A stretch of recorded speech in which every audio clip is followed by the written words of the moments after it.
Hi, I'm Rob Brelza on day 2 of EVO World Finals here in Las Vegas. With me today is Cho, one of the best Marvel vs. Capcom 3 players in Japan. And we have along Jen from Team Ranbats Japan to help us translate today. And I want to get some insight into the Japanese Marvel players and how they think they're going to do this weekend. Before that, Cho, this is your first time at EVO, first time at America overall. What are your kind of initial thoughts of the whole tournament, the atmosphere, and also the people who are here in the community? I've never been to a tournament this big in Japan because we don't have the space, so there's a lot of surprise and excitement. And games in Japan sometimes get, dissed on, like in a word, but in here he feels the love, so he's really happy.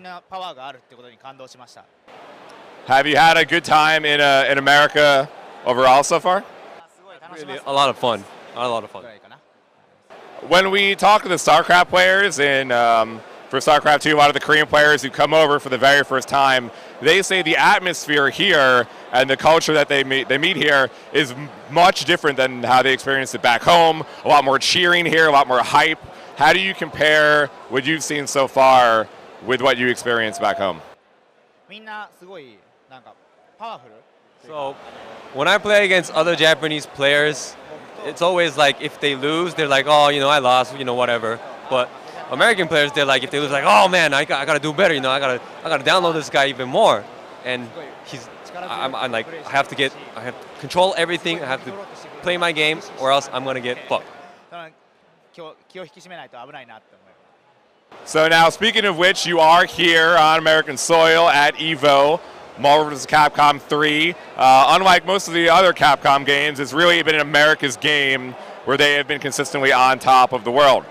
Japan, of course, did well. Kasuro at final round, winning that event as the first event the Japanese have won at international stage for Marvel. But now there's a few of you guys here to play against America's best and how they think that they're going to take home Marvel just like they did last year. How do you feel about your chances and your other players here from Japan in Marvel this weekend? I've practiced a lot for this tournament, sacrificed a lot, so in my heart, I believe that I can win this whole thing. And my other Japanese players, if they, relax and play their game, there's no way, there's no problem for them. Like they were playing other famous players like Clockwork over there at the Blorkintier booth, and there was no big gap between them. So as long as they play their game, they should have relatively good success here in Evolution.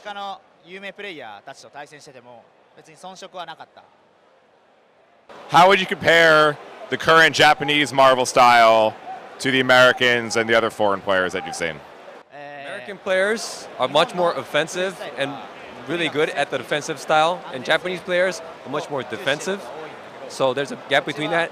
And there's a mechanic in the game called push blocking, and Americans had a lot of experience doing the push blocking in Marvel 2, but the Japanese players didn't have that. So I feel that Japanese players are a little bit behind the Americans regarding the blocking and in that kind of defensive style. So that's why Americans might have a little bit more advantage. Do you think that loss of mechanics that you don't have in the history by not playing as much Marvel 2, will that be your downfall, or do you think you'll be able to overcome that? There is a definite advantage for Americans regarding that experience gap and mechanic gaps, but he feels that, or I feel that Japanese players are able to, adjust their game accordingly usually. In the past few weeks, there have been some issues with Marvel vs. Capcom 3 and some infinites that have been found, with Japan, for the most part, kind of showing off those skills and those infinites being used. Do you think that any of them will come into play this weekend, or do you think that they're just not worth trying? So in Japan, all the Marvel players usually play online, and there's, online there's several lag issues, so the team aerial infinites, they're usually not worth doing at all because the lag is just too much for them. But here, Magneto and Nova, their infinites are relatively easy, so I feel that we might see them in play sometime. So in just the past few days, right before EVO started, a new video popped up on the internet, which is making the rounds on Shuriken, VetHubs, and others, of a new feature or glitch, whichever way you want to look at it, where your main character is swapped out and then swapped back in with a few frames of invincibility. Now, I learned that you were the one to actually create this, and it got shown off maybe a few days too early, so I want to know, how did it get out early? Did you mean to save it for EVO that no one would know? And do you think it will be useful this weekend in how you play your game? まあどうやって見つけたかはまあちょっとこれは打足だと思うんでやめておきます。で、やってしまったのは So I didn't really mean to show it actually, but I didn't know that the matches that I was playing were being streamed. Also, I was too used to practicing it that way, so I just did it accidentally. It was a pure accident.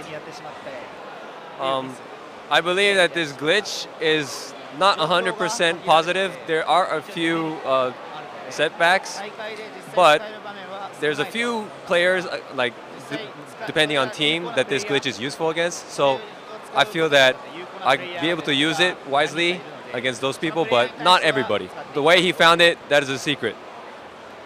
That is a secret, top secret. And lastly, we just interviewed IFC Yipes just before this, and he said he did not think the Japanese had what it takes to be able to overcome the Americans this weekend.